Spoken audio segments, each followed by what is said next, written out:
Hi, Rebecca here with Dr. Garza Plastic Surgery, and today we are going to talk Botox.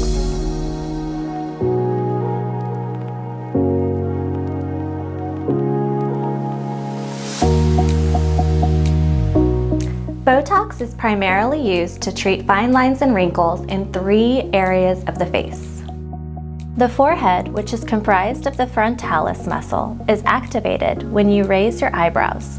This movement can cause transverse lines across your forehead over time. The glabella is activated when we frown and creates the 11 lines. The crow's feet are created when the muscles around the eye are activated. This occurs when we smile or squint. Give our office a call. I'd be happy to see you and discuss your treatment options.